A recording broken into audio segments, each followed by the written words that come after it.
High-quality e-content in all spoken languages will be developed for delivery via internet, mobile phones, TV, and through radio and digital teachers. A competitive mechanism for development of quality e-content by the teachers will be set up to empower and equip them with digital tools of teaching and facilitate better learning outcomes. A digital university will be established to provide access to students across the country for world-class quality universal education with personalized learning experience at their doorsteps. This will be made available in different Indian languages and ICT formats. The university will be built on a networked hub and spoke model, with the hub building cutting-edge ICT expertise. The best public universities and institutions in the country will collaborate as a network of hub and spoke. An open platform for the national digital health ecosystem will be rolled out. It will consist of digital registries of health providers and health facilities, unique health identity consent framework and universal access to health facilities. The pandemic has accentuated mental health problems in people of all ages. To better the access to quality mental health counseling and care services, a national tele-mental health program will be launched. This will include a network of 23 tele-mental health centers of excellence, with NIMHANS being the nodal center, and International Institute of Information Technology, Bangalore, IIIT Bangalore, providing technology support. Recognizing the importance of Nari Shakti as a harbinger of our bright future and for women-led development, during the Amrit Kal, our government has comprehensively revamped the schemes of the Ministry of Women and Child Development. Accordingly, 3 schemes, namely Mission Shakti, Mission Vatsalya, Saksham Anganwadi and Poshan 2.0 were launched recently to provide integrated benefits to women and children. Saksham Anganwadis are a new generation Anganwadis that have better structure and audio-visual aids, powered by clean energy and providing improved environment for early childhood development. 2 lakh Anganwadis will be upgraded under this scheme. Current coverage of Har Ghar Nal Se Jal is 8.7 crores. Of this, 5.5 crore households were provided tap water in last 2 years itself. Allocation of 60,000 crores of rupees has been made with an aim to cover 3.8 crore households in 2022 and 23. In 2022-23, 80 lakh houses will be completed for the identified eligible beneficiaries of the PM Awas Yojana, both rural and urban. 48,000 crores is allotted for this purpose. The central government will work with the state governments for reduction of time required for all land and construction related approvals, for promoting affordable housing for middle class and for the economically weaker sections in urban areas. We shall also work with the financial sector regulators to expand access to capital along with reduction in cost of intermediaries. A new scheme, Prime Minister's Development Initiative for the Northeast, will be implemented through the Northeastern Council. It will fund infrastructure in the spirit of PM Gati Shakti and social development projects based on felt needs of the Northeast. This will enable livelihood activities for youth and women, filling the gaps in various sectors. It will not be a substitute for existing central or state schemes. While the central ministries may also post their candidate projects, priority will be given to those posted by the states. An initial allocation of 1,500 crores of rupees will be made, and the initial list of projects is given in Annexure 1 of my speech. Our vision to improve the quality of life of citizens in the most backward districts of the country through aspirational district program has been translated into reality in a very short span of time. 95% of those 112 districts have made significant progress in key sectors such as health, nutrition, financial inclusion, and basic infrastructure. They have surpassed even some of the state average values.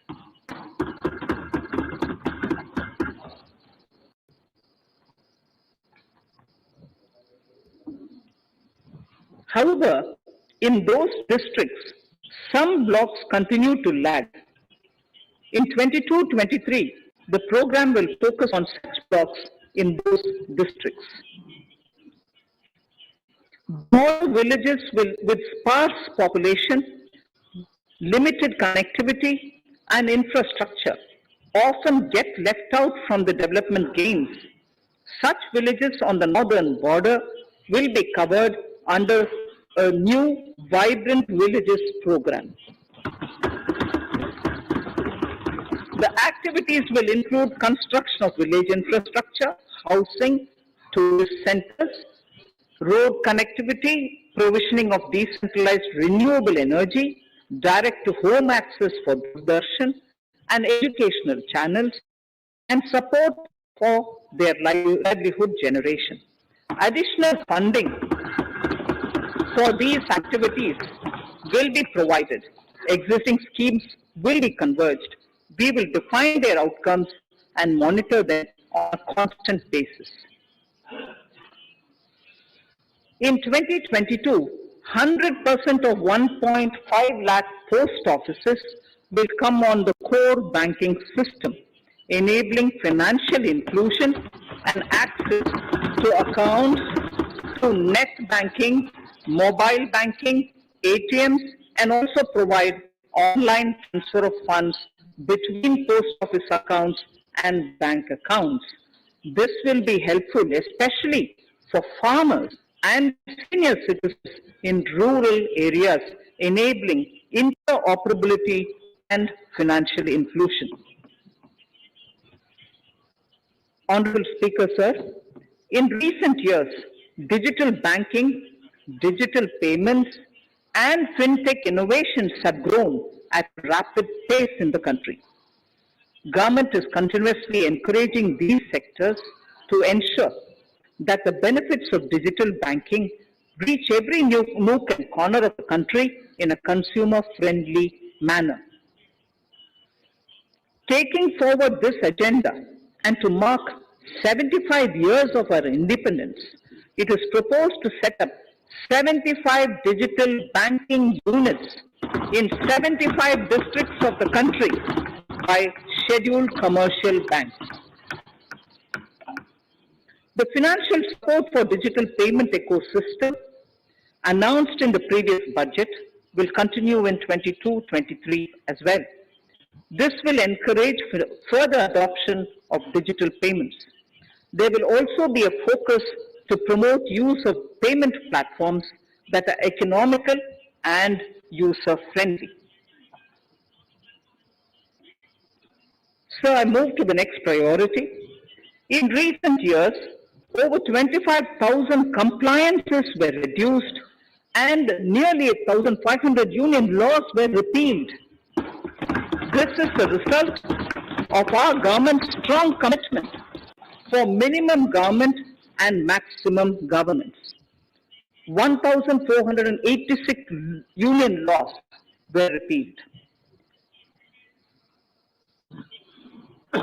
Our trust in the public and ease of doing business is what is highlighted here, sir.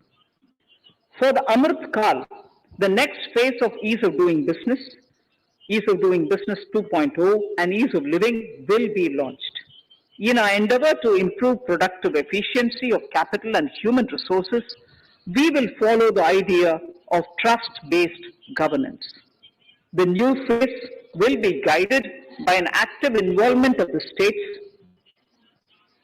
digitization of manual processes and interventions, integration of the central and state level systems through IT bridges, a single point access for all citizen-centric services, and standardization and removal of overlapping compliances, crowdsourcing of suggestions and ground-level assessment of the impact with active involvement of citizens and businesses will be encouraged.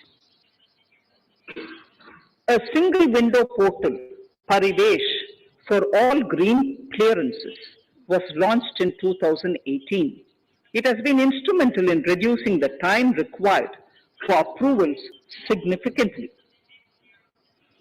The scope of this portal will be expanded to provide information to the applicants based on location of units. Information about specific approvals will be provided. It will enable application for all 4 approvals through a single form and tracking of the process through Centralized Processing Center BREEAM, CPC BREEAM. E-passports. The issuance of e-passports using embedded chip and futuristic technology will be rolled out in 22-23 to enhance the convenience for the citizens in their overseas travel. By the time of India at 100, nearly half our population is likely to be living in urban areas. To prepare for this, orderly urban development is of critical importance. This will help realize the country's economic potential, including livelihood opportunities for the demographic dividend. For this, on the one hand, we need to nurture the megacities and their hinterlands to become current centers of economic growth. On the other, we need to facilitate Tier 2 and Tier 3 cities to take on the mantle in the future. This would require us to reimagine our cities into centers of sustainable living with opportunities for all, including women and our youth. For this to happen, urban planning cannot continue with a business as usual approach. We plan to steer a paradigm change. A high-level committee of reputed urban planners, urban economists, and institutions will be formed to make recommendations on urban sector policies, capacity building, planning, implementation, and governance. For urban capacity building, support will be provided to the states. Modernization of building bylaws, town planning schemes, transit-oriented development will be implemented. This will facilitate reforms for people to live and work closer to the mass transit systems. The central government's financial support for mass transit projects and Amrit scheme will be leveraged for formulation of action plans and their implementation for facilitating the TOD and TPS by the states. For developing India-specific knowledge in urban planning and design, and to deliver certified training in these areas, up to 5 existing academic institutions in different regions will be designated as centers of excellence. These centers will be provided endowment fund of 250 crore each. In addition, the AICTE will take the lead to improve syllabi, quality and access of urban planning courses in other institutions. We will promote a shift to use of public transport in urban areas. This will be complemented by clean tech and governance solutions, special mobility zones with zero fossil fuel policy and EV vehicles. Battery swapping policy. Considering the constraint of space in urban areas, for setting up charging stations at scale, a battery swapping policy will be brought out and interoperability standards will be formulated.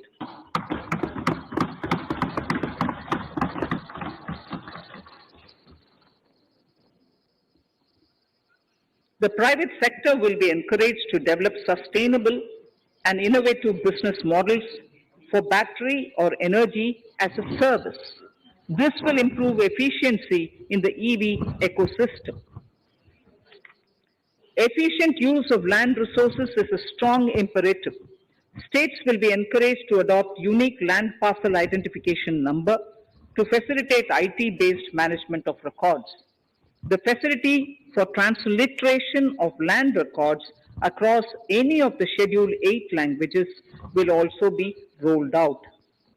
The adoption of linkage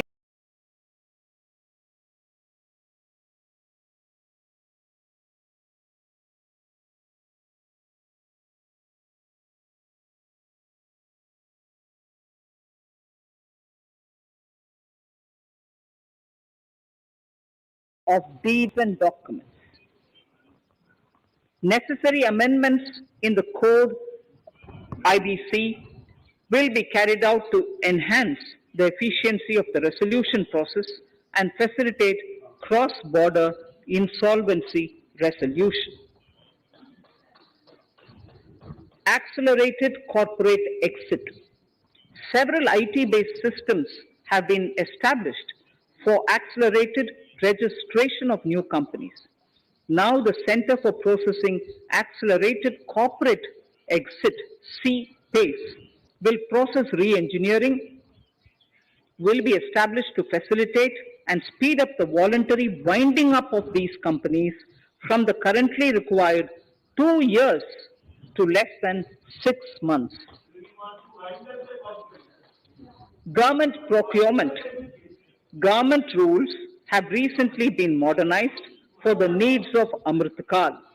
The new rules have benefited from the inputs from various stakeholders. The modernized rules allow use of transparent quality criteria besides cost and evaluation of complex tenders. Provisions have been made for payment of 75% of running bills mandatorily within 10 days and for encouraging settlements of disputes through conciliation. As a further step to enhance transparency and to reduce delays in payments, a completely paperless, end-to-end online e-bill system will be launched for use by all central ministries for their procurement. The system will enable the suppliers and contractors to submit online their digitally signed bills and claims and track their status from anywhere. To reduce indirect cost for suppliers and work contractors, the use of surety bonds as a substitute for bank guarantee will be made acceptable in government procurements. Business such as gold imports may also find this useful. IRDAI, insurance regulator, has given the framework for issue of surety bonds by insurance companies. AVGC Promotion Task Force. The animation, visual effects, gaming, and comic, the AVGC sector, offers immense potential to employ youth. An AVGC Promotion Task Force with all stakeholders will be set up to recommend ways to realize this and build domestic capacity for serving our markets and the global demand. telecom sector. Telecommunications in general and 5G technology in particular can enable growth and offer job opportunities. Required spectrum auctions will be conducted in 2022 to facilitate rollout of 5G mobile services within 2022-23 by private telecom providers. A scheme for A scheme for design-led manufacturing will be launched to build a strong ecosystem for 5G as part of the production-linked incentive scheme. To enable affordable broadband and mobile service proliferation in rural and remote areas, 5%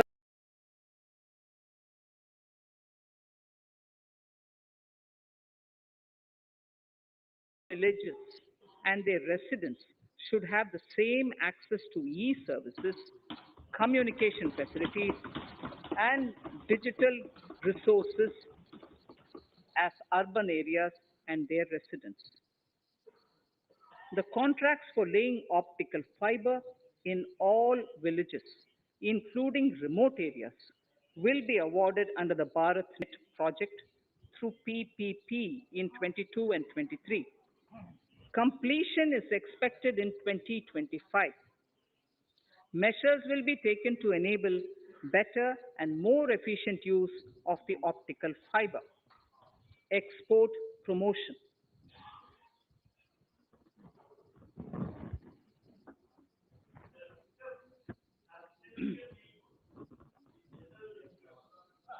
The Special Economic Zones Act will be replaced with a new legislation that will enable the states to become partners in development of enterprise and service hubs. This will cover all large existing and new industrial enclaves to optimally utilize available infrastructure and enhance competitiveness of exports. Atmanirbharta in defense. Our government is committed to reducing imports and promoting Atmanirbharta in equipment for the armed forces. 68% of the capital procurement budget will be earmarked for domestic industry in 22-23, up from 58% in 21-22. Defense R&D will be opened up for industry, startups, and academia, with 25% of defense R&D budget earmarked. Private industry will be encouraged to take up design and development of military platforms and equipment in collaboration with DRDO and other organizations through SPV model. An independent nodal umbrella body will be set up for meeting wide-ranging testing and certification requirements. Artificial intelligence, geospatial systems, and drones, semiconductor and its ecosystem, space economy, genomics, and pharmaceuticals, green energy, and clean mobility systems have immense potential to assist sustainable development at scale and modernize the country. They provide employment opportunities for our youth and make Indian industry more efficient and competitive. Supportive policies, light touch regulations, facilitative actions to build domestic capacities, and promotion of research and development will guide the government's approach. For R&D in the sunrise opportunities, in addition to efforts of collaboration among academia, industry, and public institutions, government contribution will be provided. Energy transition and climate change. The risks of climate change are the strongest negative externalities that affect India and other countries. As Honorable Prime Minister said at the COP26 summit in Glasgow last November, and I quote, What is needed today is mindful and deliberate utilization instead of mindless, destructive consumption. Unquote.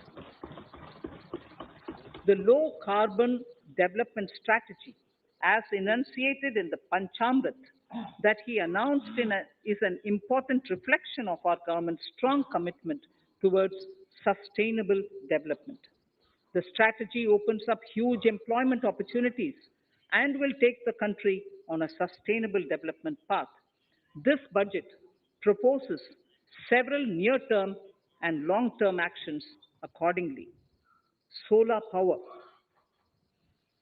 To facilitate domestic manufacturing for the ambitious goal of 280 gigawatts of installed solar capacity by 2030, an additional allocation of 19,500 crores for PLI, production linked incentive, for manufacturing of high efficiency modules with priority to fully integrate manufacturing units from polysilicon to solar PV modules will be made.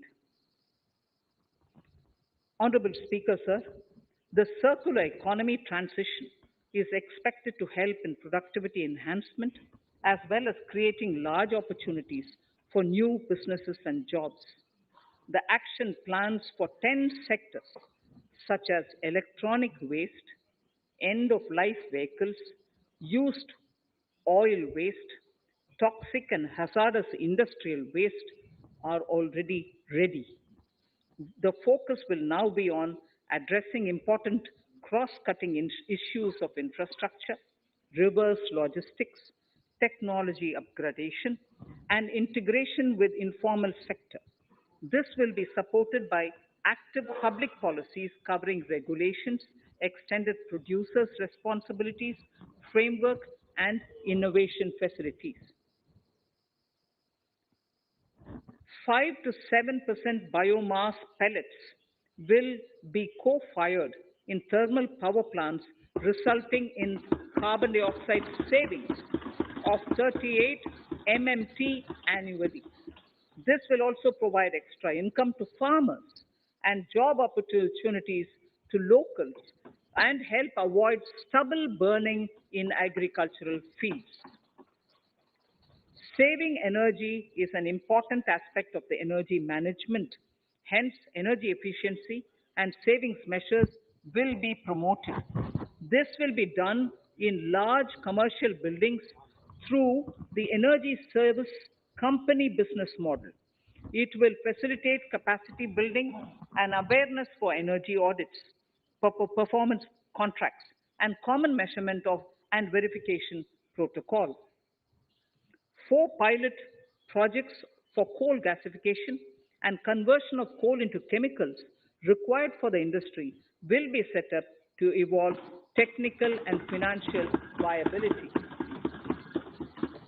The policies and required legislative changes to promote agroforestry and private forestry will be brought in. In addition, financial support will be provided to farmers belonging to scheduled castes and scheduled tribes who want to take up agroforestry. Honorable Speaker, I now move to the fourth priority, financing of investments. Capital investment holds the key to speedy and sustainable economic revival and consolidation through its multiplier effect. Capital investment also helps in creating employment opportunities, induced enhanced demand for manufactured input from large industries and MSMEs, services from professionals, and help farmers through better agri infrastructure. The economy has shown strong resilience to come out of the effects of the pandemic with high growth. However, we need to sustain that level to make up for the setback of 2020-2021. As outlined in para 5 earlier, the virtuous cycle of investment requires public investment to crowd in private investment. At this stage, Private investments seem to require that support to rise to their potential and to the needs of the economy.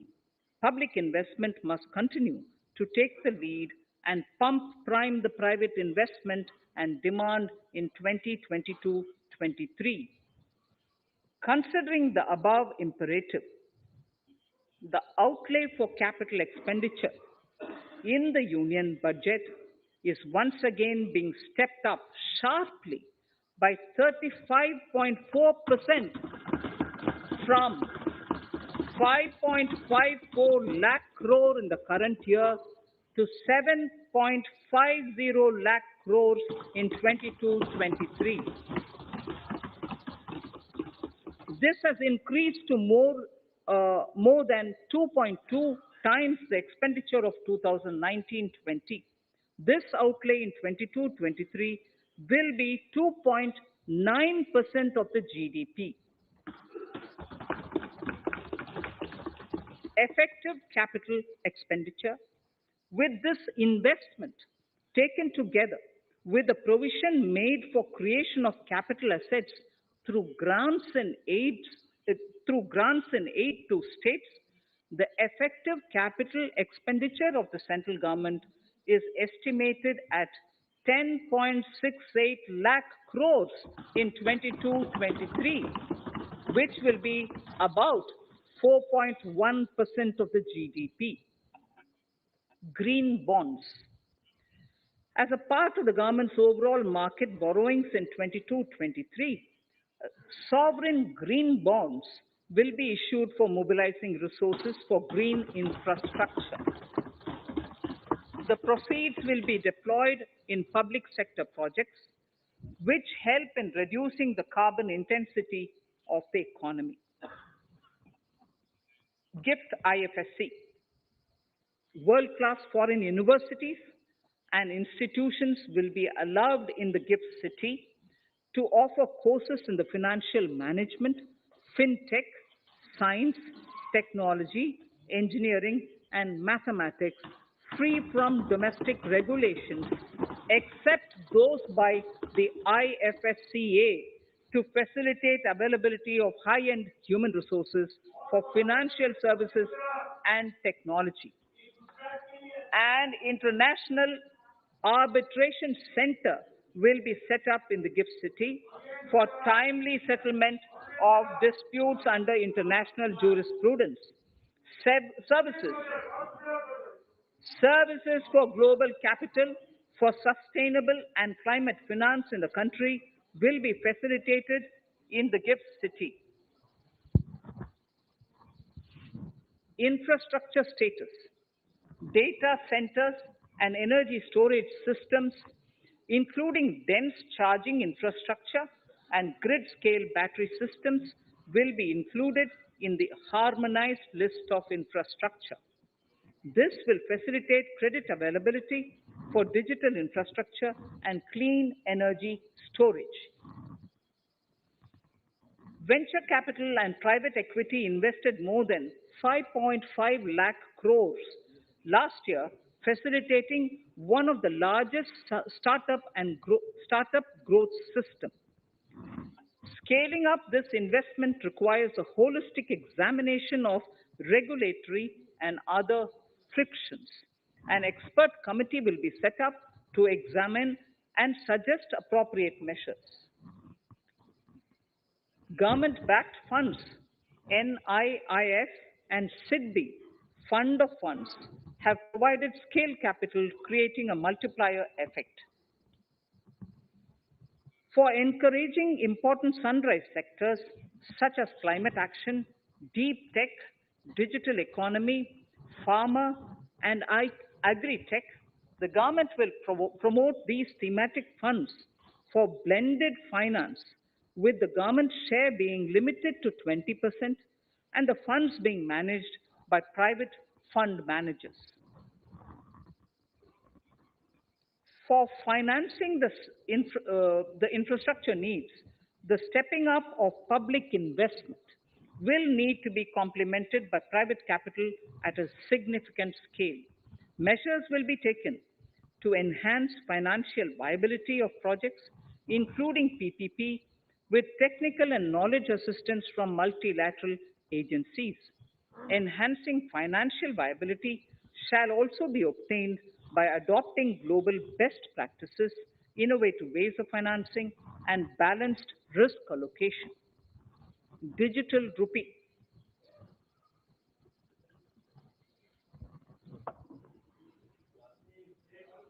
Introduction of a central bank digital currency will give a big boost to digital economy. Digital currency will also lead to a more efficient and cheaper currency management system. It is therefore proposed to introduce digital rupee using blockchain and other technologies to be issued by the Reserve Bank of India starting 2022 and 23. Financial assistance to states for capital investment.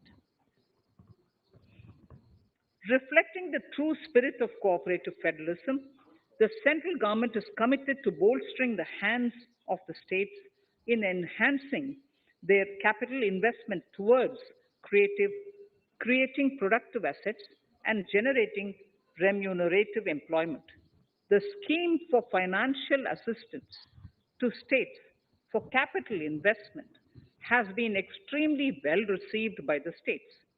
In deference to the requests received during my meeting with the chief ministers and state finance ministers, the outlay for this scheme is being enhanced from 10,000 crores in the budget estimates to 15,000 crores in the revised estimates for the current year.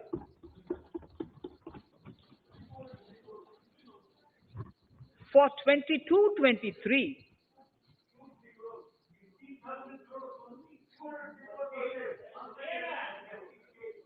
I'll repeat that sentence for the benefit of many of our honorable members. In deference to the requests received during my meeting with chief ministers and state finance ministers, the outlay for this scheme is being enhanced from 10,000 crores in the BE to 15,000 crores, 15,000 crores in the RE of the current year. For 22-23, the allocation is 1 lakh crore to assist the states in catalyzing the overall investments in the economy. These 50-year interest-free loans are over and above the normal borrowings allowed to the states, are over and above the normal borrowings to the states. This allocation will be used for PM Gati Shakti related and other productive capital investments of the states. It will also include components for supplemental funding for priority segments of PM Gram Sadak Yojana, including support for the state share, digitization of the economy, including digital payments and completion of OFC network, and reforms related to building bylaws, town planning schemes, transit-oriented development, and transferable development rights.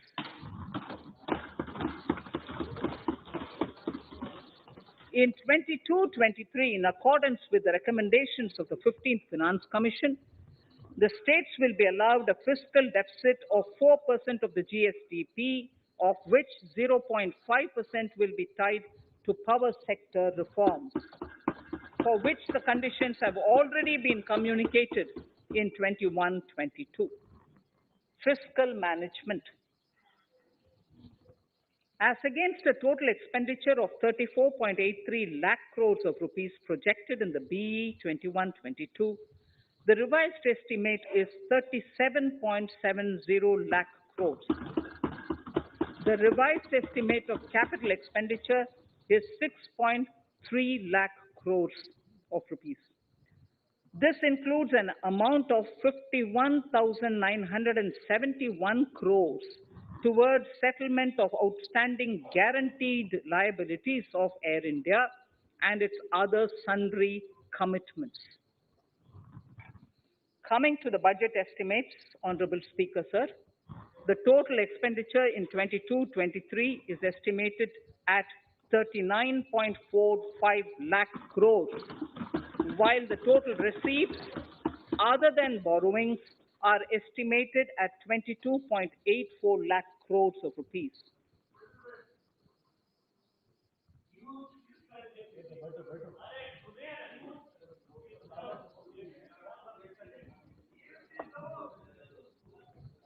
The revised fiscal deficit, Honorable Speaker, in the current year is estimated at 6.9% of the GDP, as against 6.8% projected in the budget estimates. The fiscal deficit is in 22-23 is estimated at 6.4% of the GDP, which is consistent with the broad path of the fiscal consolidation announced by me last year to reach a fiscal deficit level below 4.5% by 25-26. While setting the fiscal deficit level in 22-23, I'm conscious of the need to nurture growth through public investment to become stronger and sustainable. I will now move to part B of my speech.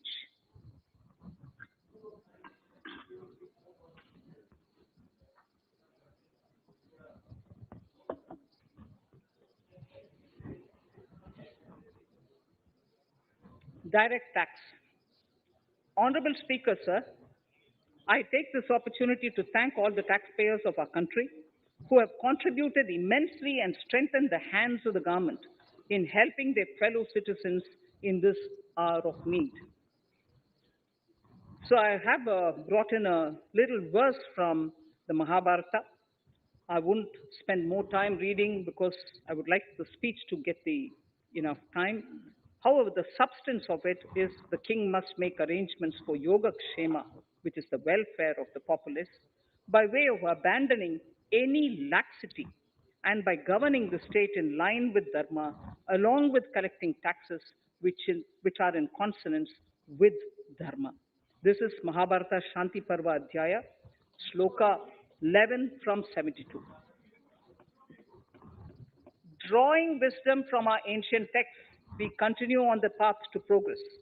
The proposals in this budget, while continuing with our declared policy of stable and predictable tax regime, intend to bring more reforms that will take ahead our vision to establish a trustworthy tax regime. This will further simplify the tax system, promote voluntary compliance by taxpayers, and reduce litigation. Introducing new updated return. India is growing at an accelerated pace and people are undertaking multiple financial transactions.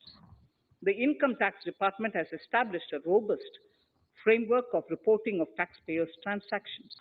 In this context, some taxpayers may realize that they have committed omissions or mistakes in correctly estimating their income for tax payment. To provide an opportunity to correct such errors, I am proposing a new provision permitting taxpayers to file an updated return on payment of additional tax. This updated return can be filed within 2 years from the end of the relevant assessment year.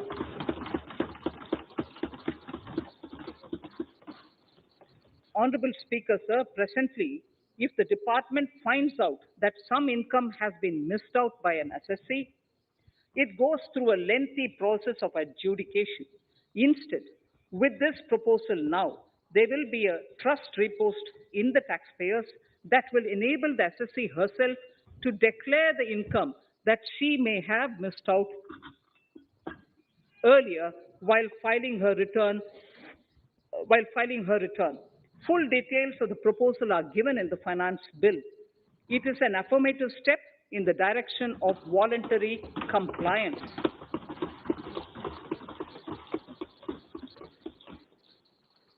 Reduced alternative minimum tax rate and surcharge for co-operatives. Currently, cooperative societies are required to pay alternate minimum tax at the rate of 18 and 1.5%. However, companies pay the same rate, the same, which is the alternate minimum tax, at the rate of 15%.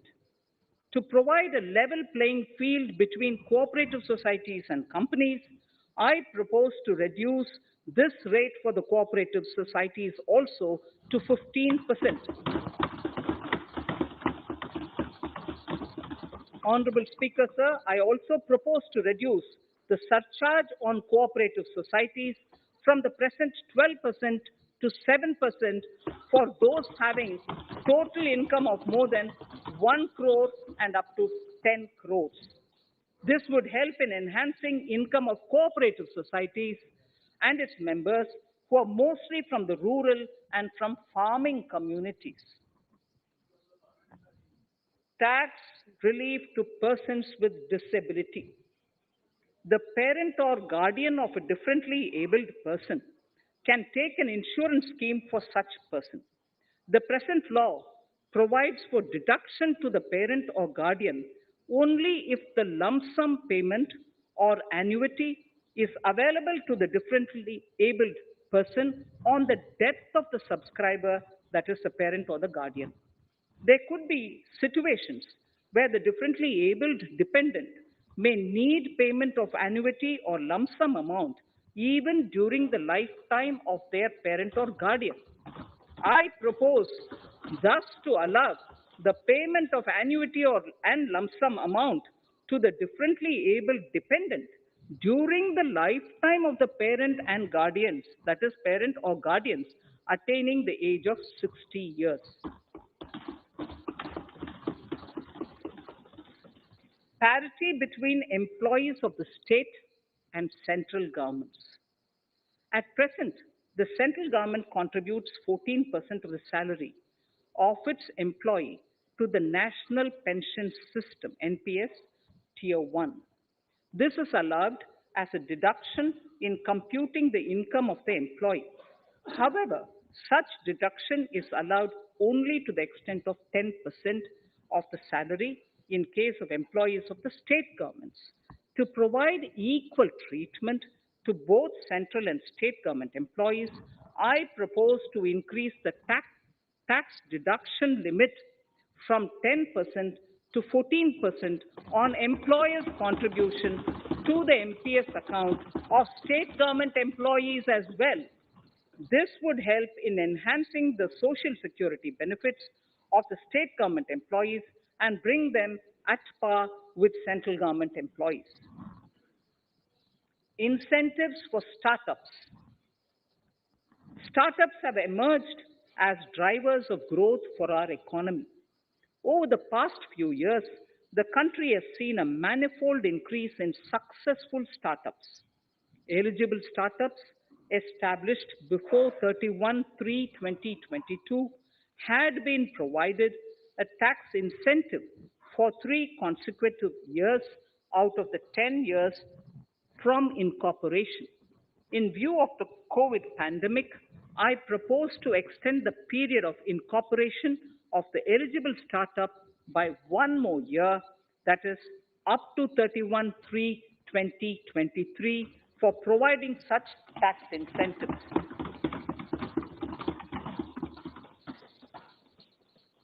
Incentives for newly incorporated manufacturing entities under concessional tax regime. In an effort to establish a global competitive business environment for certain domestic companies, a concessional tax regime of 15% was introduced by our government for newly incorporated domestic manufacturing companies. I propose to extend the last date for commencement of manufacturing or production under Section 115B AB by 1 more year, that is from 31st March 2023 to 31st March 2024.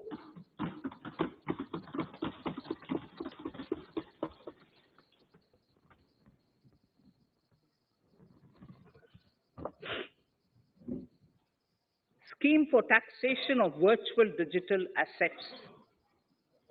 There has been a phenomenal increase in transaction in virtual digital assets.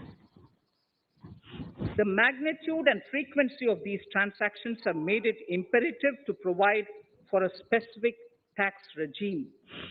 Accordingly, for the taxation of virtual digital assets, I propose to provide that any income from transfer of any virtual digital asset shall be taxed at the rate of 30%, 30%.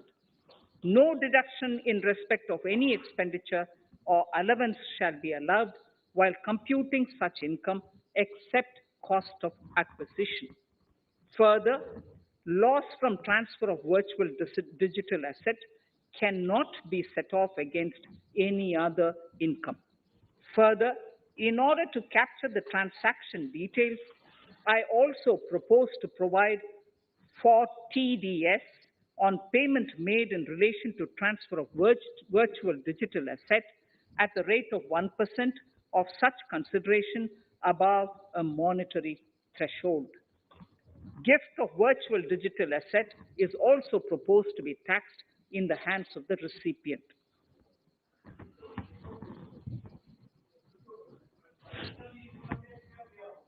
Litigation management to avoid repetitive appeals by the department. It has been observed that a lot of time and resources are consumed in filing of appeals which involve identical issues. Taking forward our policy of sound litigation management, I propose to provide that if a question of law in the case of an assessee is identical to a question of law which is pending in the appeal before a jurisdictional high court or Supreme Court, in any case, the filing of further appeal in the case of this assessee by the department shall be deferred till such a question of law is decided by the jurisdictional high court or the Supreme Court. This will greatly help in reducing the repeated litigation between taxpayer and the department. Taking forward our efforts to further promote the IFSC, I hereby propose to provide that income of a non-resident from offshore derivative instruments or over-the-counter derivatives issued by an offshore banking unit, income from royalty and interest on account of lease of ship, and income received from portfolio management services in IFSC shall be exempt from tax subject to specified conditions. Rationalization of surcharge. In the globalized business world, there are several work contracts whose terms and conditions mandatorily require formation of a consortium. The members in the consortium are generally companies. In such cases, the income of these AOPs has to suffer a graded surcharge up to 37%, which is a lot more than surcharge on the individual companies. Accordingly, I propose to cap the surcharge of these AOPs at 15%, 15%. Further, the long-term capital gains on listed equity shares, units, etc., are liable to maximum surcharge of 15%, while other long-term capital gains are subjected to a graded surcharge which goes up to 37%. I propose to cap the surcharge on long-term capital gains arising on transfer of any type of assets at 15%. This step will give a boost to startup community, and along with my proposal on the extended tax benefits to manufacturing companies and startups, reaffirms our commitment to Atmanirbhar Bharat. Clarification in relation to health and education cess as business expenditure. The income tax is not an allowable expenditure for computation of business income. This includes tax as well as surcharges. The health and education cess is imposed as an additional surcharge on the taxpayer for funding specific government welfare programs. However, some courts have allowed health and education cess as business expenditure, which is against the legislative intent. To reiterate the legislative intent, I propose to clarify that any surcharge or cess on income and profits is not allowable as business expenditure. Deterrence against tax evasion. Honorable Speaker, sir, presently there is ambiguity regarding set-off of brought forward loss against undisclosed income detected in search operations. It has been observed that in many cases where undisclosed income or suppression of sales, etc., is detected, payment of tax is avoided by setting off of losses. In order to bring certainty and to increase deterrence among tax evaders, I propose to provide that no set off of any loss shall be allowed against undisclosed income detected during search and survey operations.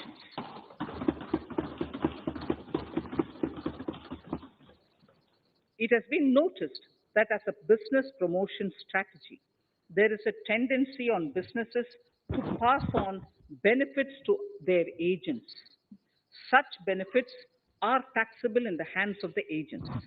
In order to track such transactions, I propose to provide for tax deduction by the person giving benefits if the aggregate value of such benefits exceeds 20,000 uh, rupees during the financial year.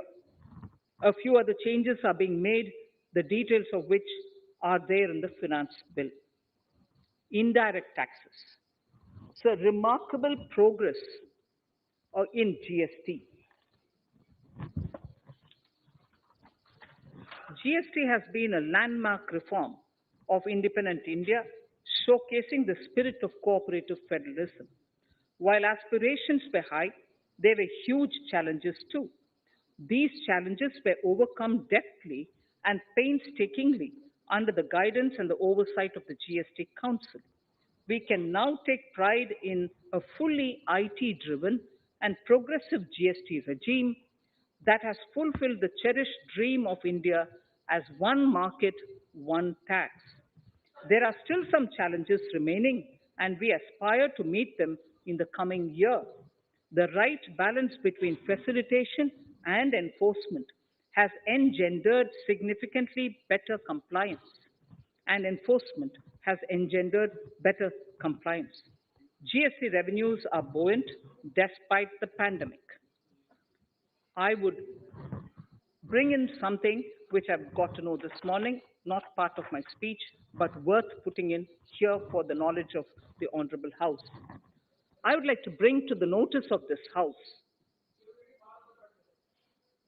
I would like to bring to the notice of this House that the gross GST collections for the month of January 22 are rupees 1,40,986 crores, which is the highest since the inception of GST. This has been possible due to rapid economic growth recovery post-COVID.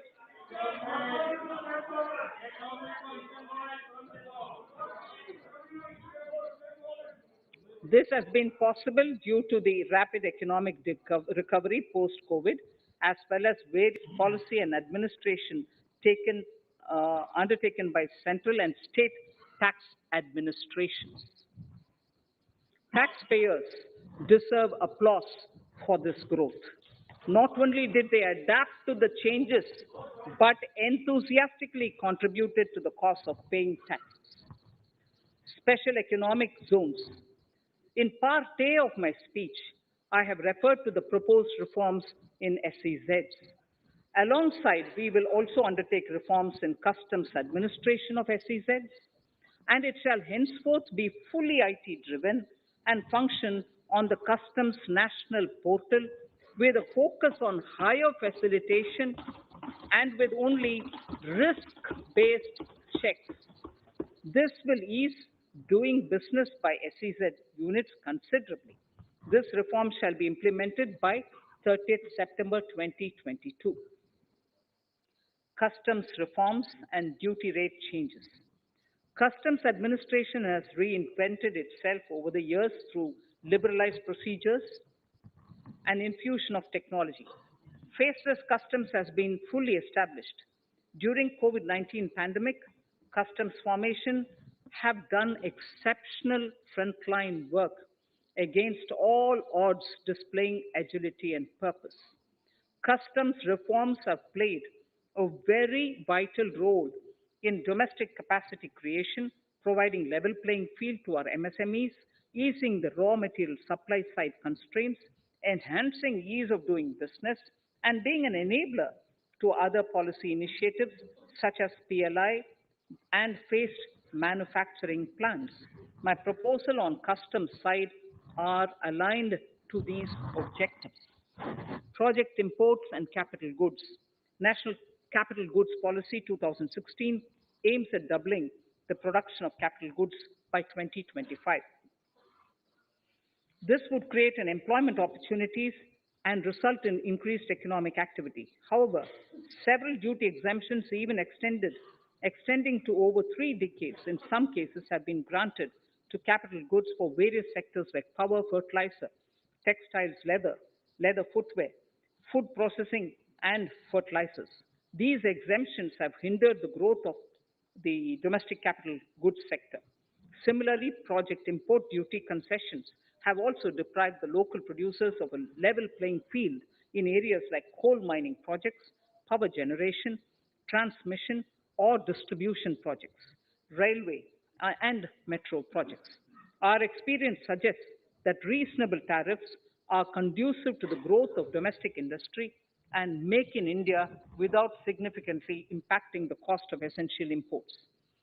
Accordingly, Honorable Speaker, sir, it is proposed to phase out the concessional rates in capital goods and project imports gradually and apply a moderate tariff of 7.5%.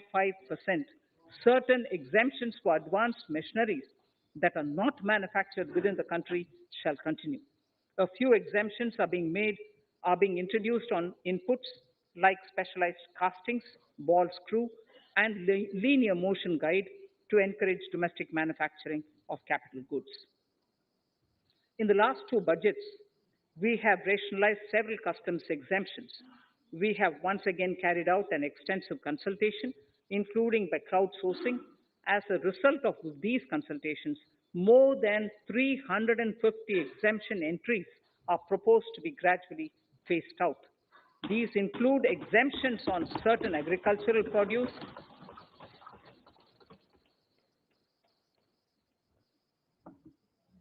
chemicals, fabrics, medical devices, and drugs, and medicines for which sufficient domestic capacity exists.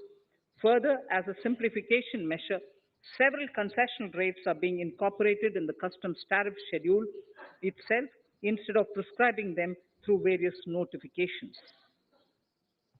This comprehensive review will simplify the customs rate and tariff structure, particularly for sectors like chemicals, textiles, and metals, and minimize disputes. Removal of exemption on items which are or can be manufactured in India and providing concessional duties on raw material that go into manufacturing of intermediate products will go many a step forward in achieving our objective of Make in India and Atmanirbhar Bharat. I shall now take up specific sector-specific proposals. Electronics. Electronic manufacturing has been growing rapidly. Customs duty rates are being calibrated to provide a graded rate structure to facilitate domestic manufacturing of wearable devices, hearable devices, and electronic smart meters. Duty concessions are being given to parts of transformer of mobile phone chargers and camera lens of mobile camera module and certain other such items. This will enable domestic manufacturing of high growth electronic items. Gems and jewelry. To give a boost to the gems and jewelry sector, customs duty on cut and polished diamonds and gemstones is being reduced to 5%. Simply sawn diamond would attract nil customs duty. To facilitate export of jewelry through e-commerce, a simplified regulatory framework shall be implemented by June this year to disincentivize import of undervalued imitation jewelry. The customs duty on imitation jewelry is being prescribed in a manner that a duty of at least 400 rupees per kg is paid on its import. Chemicals. Customs duty on certain critical chemicals, namely methanol, acetic acid, and heavy feedstocks for petroleum refining, are being reduced, while duty is being raised on sodium cyanide, for which adequate capacity in the domestic arena exists. These changes will help in enhancing domestic value addition. MSMEs, duty on umbrellas is being raised to 20%. Exemption to parts of umbrellas is being withdrawn. Exemption is also being rationalized on implements and tools for agricultural sector which are manufactured in India. Customs duty exemption given to steel scrap last year is being extended for another year to provide relief to MSME secondary steel producers. Certain anti-dumping and CVD on stainless steel and coated steel flat products, bars of alloy steel, and high-speed steel are being revoked in larger public interest considering prevailing high prices of metals. To incentivize exports, exemptions are being provided on items such as embellishment, trimmings, fasteners, buttons, zipper, lining material, specified leather, furniture fittings, and packaging boxes that may be needed by bona fide exporters of handicrafts, textiles, leather garments, leather footwear, and other goods. Honorable Speaker, sir, duty is being reduced on certain inputs required for shrimp aquaculture so as to promote its exports. Tariff measure to encourage blending of fuel. Blending of fuel is a priority for this government. To encourage the efforts for blending of fuel, unblended fuel shall attract an additional differential excise duty of rupees 2 per litre from first day of October 22. A few other changes are being made in duty rates, customs, tariff, and customs law, the details of which are there in the finance bill. Mr. Speaker, sir, with these words, I commend the budget to this august House. Thank you. Item number 2, Srimati Nirmala Sitharaman ji.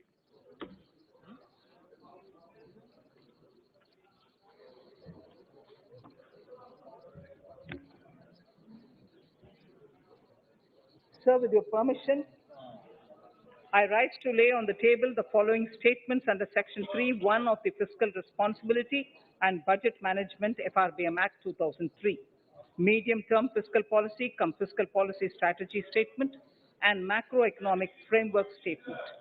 Item number 3, Vitt Videk 2020, Nirmala Sitharaman ji. Sir, item number 3, Finance Bill. Sir, with your permission, I rise to move for leave to introduce the Finance Bill 2022. प्रश्न है कि वित्त विधेयक को पुनर्स्थापित करने की अनुमति प्रदान की जाए। जो सदस्य इसके पक्ष में हाँ कहें, जो सदस्य विरोध में ना कहें। मेरे विचार में निर्णय हाँ वालों के पक्ष में, हाँ वालों के पक्ष में। माननीय मंत्री जी, वित्त विधेयक को पुनर्स्थापित करें। Sir, I introduce the bill. सभा की कार्रवाई कल बुधवार दिनांक 2 फरवरी 2022 को 4:30 बजे तक के लिए स्थगित की जाती है।